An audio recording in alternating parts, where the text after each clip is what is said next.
Hello everyone, स्वागत है आपका अपने YouTube channel study with V में।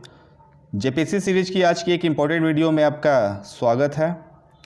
जैसा कि आप लोगों को पता है कि 17 मार्च से जेपीएससी 11th जेपीएससी का एग्ज़ाम होने वाला है और आप लोगों की तैयारी जो है बहुत ही ज़ोरों शोरों से चल रही होगी।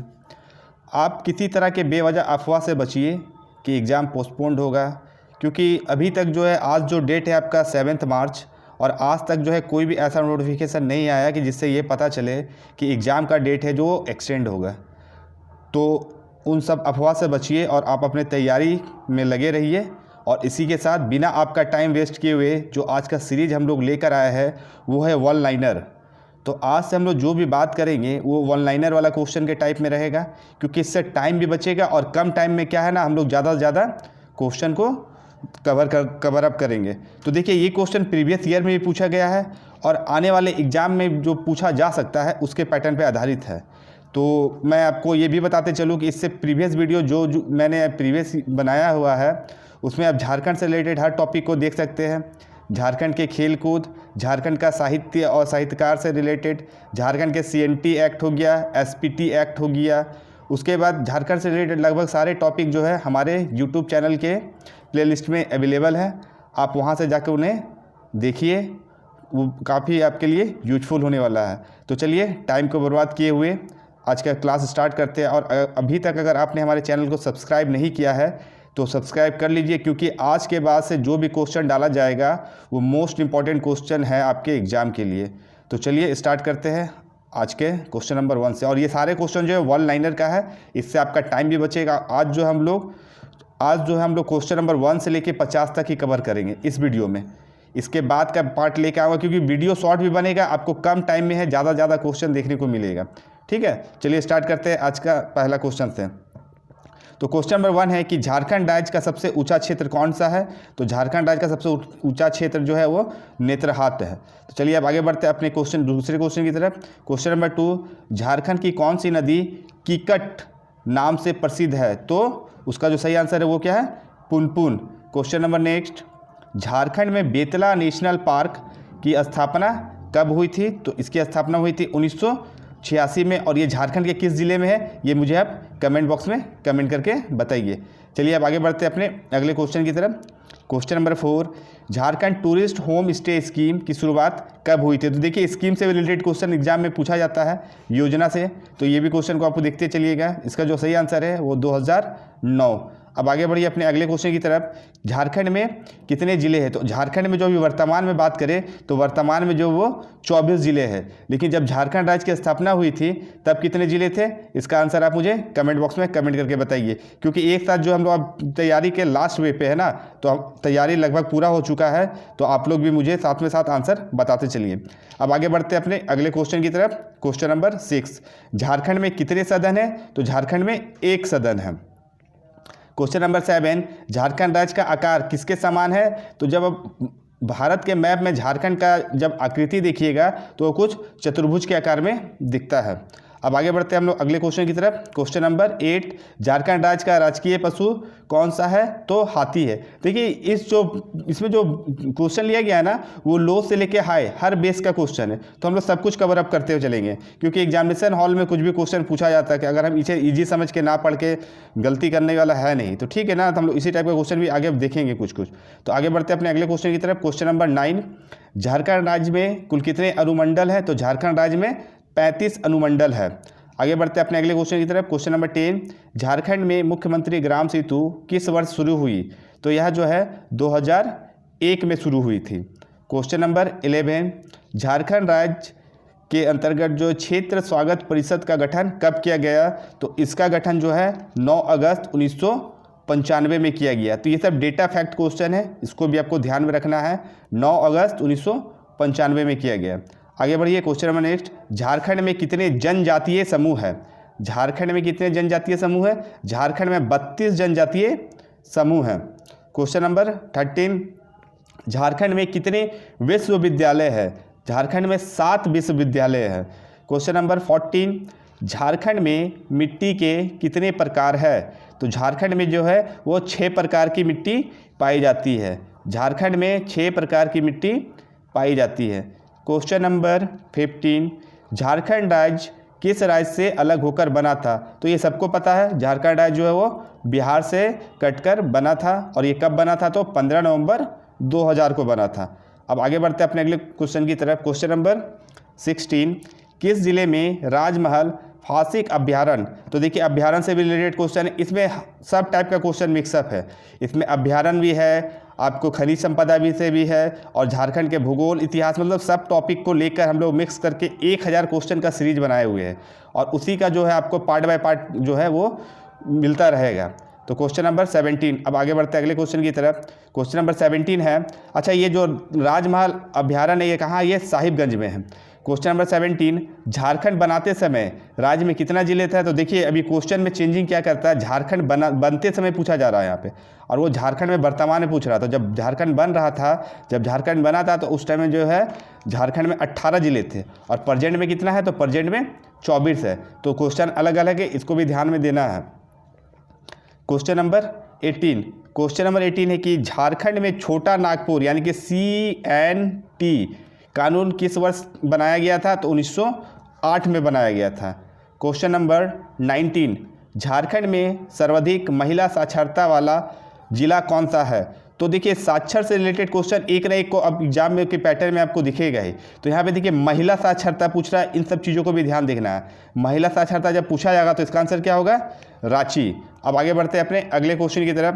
क्वेश्चन नंबर 20, क्वेश्चन नंबर 20 है कि हुंड्रो जलप्रपात किस जिले में है? तो ये किस जिले में है? यह रांची जिले में है। क्वेश्चन नंबर 21, झारखंड राज्य के प्रथम मुख्यमंत्री कौन है? तो प्रथम मुख्यमंत्री जो है वो बाबूलाल मरांडी है। क्वेश्चन नंबर 22, क्वेश्चन नंबर 22 है कि जित्रा टाना भगत के किस वर्ष शुद्धि आंदोलन की शुरुआत की थी? तो ये जो हुआ था वो 1914 में हुआ था। क्वेश्चन नंबर 23, मैथन जल विद्युत केंद्र झारखंड के किस जिले में स्थित है? तो यह धनबाद जिले में स्थित है। क्वेश्चन नंबर 24, झारखंड में अनुसूचित जातियों का प्रतिशत कितना है? तो 12.1% जो है वह अनुसूचित जनजाति है। क्वेश्चन नंबर 25, झारखंड में चावल अनुसंधान केंद्र किस जिले में स्थित है? चावल अनुसंधान केंद्र पूछा जा रहा है, किस जिले में स्थित है? तो यह हजारीबाग जिले में स्थित है। क्वेश्चन नंबर 26, झारखंड का शिमला, ठीक है, झारखंड का शिमला किसे कहा जाता है? तो झारखंड का शिमला रांची को कहा जाता है। क्वेश्चन नंबर 27, रांची विश्वविद्यालय की स्थापना किस वर्ष हुई थी? तो रांची विश्वविद्यालय की स्थापना 1960 में हुई थी। क्वेश्चन नंबर 28, गंगा नदी झारखंड के किस जिले से बहती है? तो देखिए ये बहुत इंपॉर्टेंट क्वेश्चन, इसे VBI कर लीजिए। नदी से रिलेटेड एक क्वेश्चन आपके शिफ्ट में दिखने को मिलेगा। तो गंगा नदी झारखंड के किस जिले में बहती है? तो ये साहिबगंज जिले में बहती है। क्वेश्चन नंबर 29, झारखंड में पुलिस मैनुअल किस वर्ष लागू हुआ था? तो यह जो है 1861 में लागू हुआ था। क्वेश्चन नंबर 30, झारखंड में एकमात्र कृषि विश्वविद्यालय बिरसा कृषि विश्वविद्यालय की स्थापना किस वर्ष हुई थी? तो झारखंड में जो एकमात्र कृषि विश्वविद्यालय है, देखिए यहाँ तो 2 क्वेश्चन बन गया, उसका नाम क्या है? बिरसा कृषि विश्वविद्यालय। और जो इसकी स्थापना है वह कब हुई थी? वह 1980 में हुई थी। क्वेश्चन नंबर 31, हाल ही में किस राज्य की सरकार ने JP आंदोलनकारियों को पेंशन देने की घोषणा की है? JP आंदोलनकारियों की पेंशन देने की घोषणा की है, तो वह कौन सा राज्य है? वह हमारा राज्य झारखंड है। क्वेश्चन नंबर 22 है कि झारखंड धाम किस जिले में है? तो झारखंड धाम जो है वह झारखंड धाम गिरिडीह जिले में है। क्वेश्चन नंबर 33, राज्य में किस स्थान पर सूर्य मंदिर है? तो राज्य के जो बुंडू नामक स्थान में जो आपका सूर्य मंदिर स्थित है। कृषि में झारखंड की सर्वाधिक विकसित क्षेत्र कौन सा है? तो कृषि में जो झारखंड सबसे विकसित क्षेत्र है वह उत्तर पूर्वी सीमांत कृषि प्रदेश है। झारखंड का जो उत्तर पूर्वी वाला स्थान है वह जो है कृषि में ज़्यादा विकसित है। क्वेश्चन नंबर 35, झारखंड का कितना प्रतिशत भाग कृषि कार्य हेतु योग्य है? तो झारखंड का 77%, 77% भाग जो है वह कृषि कार्यों हेतु उपयोग में लाया जाता है, यानी कि योग्य है वो। 36 नंबर क्वेश्चन नंबर 36 है, झारखंड में सिंचाई के लिए किस संसाधन का प्रयोग सर्वाधिक किया जाता है? तो किसका उपयोग किया जाता है? कुएं का। झारखंड में सिंचाई के लिए जो सबसे अधिक है कुएं का उपयोग किया जाता है। Question number 37। क्वेश्चन नंबर 37 है कि झारखंड के किस क्षेत्र में नलकूप द्वारा सिंचाई की सुविधा उपलब्ध है? तो लोहरदगा में। लोहरदगा में जो है नलकूप के द्वारा सिंचाई की सुविधा उपलब्ध है। Question number 38। क्वेश्चन नंबर 38 है कि राज्य में कुएं से सिंचाई की जाने वाला क्षेत्र कौन सा है? तो गुमला में जो है वहाँ पे कुएं से सिंचाई की जाती है। Question number 39। क्वेश्चन नंबर 39 है झारखंड में लौह इस्पात के उत्पादन कब से शुरू हुआ था? मतलब लौह इस्पात का जो उत्पादन है वह कब से शुरू हुआ था? वह 1913 से शुरू हुआ था। Question number 40। झारखंड में एल्यूमिनियम उद्योग की स्थापना कब हुई थी? यह स्थापना हुई थी 1937 ईस्वी में। Question number 41। क्वेश्चन नंबर 41 है कि रांची झारखंड में HEC कारखाना किस देश के सहयोग में लाया गया था? रांची झारखंड में HEC कारखाना, इसको थोड़ा सा ध्यान से देखिएगा। HEC कारखाना किस देश के सहयोग में लाया गया था? तो इसका सही आंसर है चेकोस्लोवाकिया। ठीक है, इसका सही आंसर है चेकोस्लोवाकिया। तो क्वेश्चन नंबर 41 का सही आंसर है चेकोस्लोवाकिया। चलिए आगे बढ़ते हैं अपने अगले क्वेश्चन की तरफ। Question number 42। क्वेश्चन नंबर 42 है किस चट्टान को धात्विक खनिज का भंडार कहा जाता है? तो इसका सही आंसर है धारवाड़ युगीन। धारवाड़ युगीन चट्टान को धात्विक खनिज का भंडार कहा जाता है। Question number 43। क्वेश्चन नंबर 43 है कि झारखंड राज्य में साइंस सिटी की स्थापना कहाँ पे हुई है? तो साइंस सिटी की जो स्थापना है वो झारखंड की राजधानी रांची में हुई है। Question number 44। क्वेश्चन नंबर 44 है कि झारखंड में पहली जनगणना कब हुई थी? तो झारखंड में जो पहली जनगणना हुई थी वह कब हुई थी? 1872 में हुई थी। Question number 45।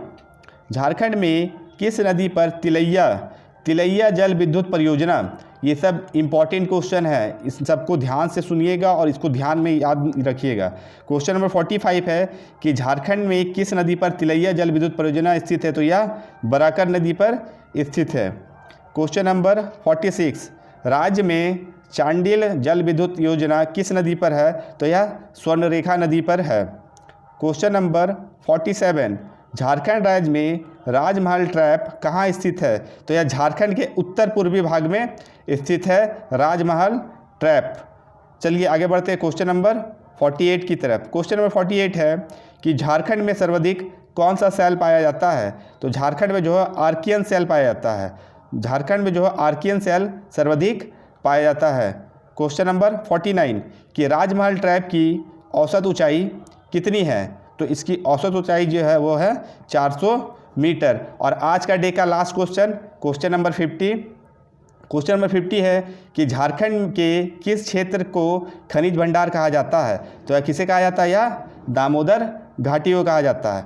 तो ये पार्ट 1 वीडियो था जिसमें हम लोगों ने क्वेश्चन नंबर 1 से लेके क्वेश्चन नंबर 50 तक के क्वेश्चनों के बारे में बात किया है। और काफ़ी कम समय में ये सारे क्वेश्चन जो है आपके प्रीवियस ईयर को में आए हुए हैं और ये सारे जो है बहुत ही इम्पॉर्टेंट है। इस तरह का हम लोगों ने 1 लाइनर और MCQ मिला के कुल 1000 क्वेश्चनों की एक सीरीज़ बनाई हुई है। और इस तरह का वीडियो जो है आपको छोटा कम समय में जो आपको प्रोवाइड किया जाएगा। और इसलिए अगर अभी तक आपने हमारे चैनल को सब्सक्राइब नहीं किया तो सब्सक्राइब कर लीजिए, क्योंकि इसके बाद का जो नेक्स्ट वीडियो बनेगा वो है झारखंड में प्रथम क्या क्या हुआ है उसके टॉपिक में, क्योंकि यहाँ से भी आपका जो 2 से 3 क्वेश्चन एग्जाम में बनेगा। तो आई होप कि ये वीडियो आपको पसंद आई होगी। अगर वीडियो पसंद आई है तो इसे ज़्यादा से ज़्यादा शेयर कीजिए। और अगर अभी तक आपने हमारे चैनल को सब्सक्राइब नहीं किया है तो इसे सब्सक्राइब कीजिए। और बाकी जो भी वीडियो मैंने झारखंड से रिलेटेड प्रीवियस ईयर के बारे में बनाया है उन सभी का जो है लिंक मैं अपने कमेंट बॉक्स में कमेंट कर दूंगा, आप वहाँ से जाके उसे देख सकते हैं। चलिए मिलते हैं अपने अगले वीडियो में, तब तक के लिए धन्यवाद।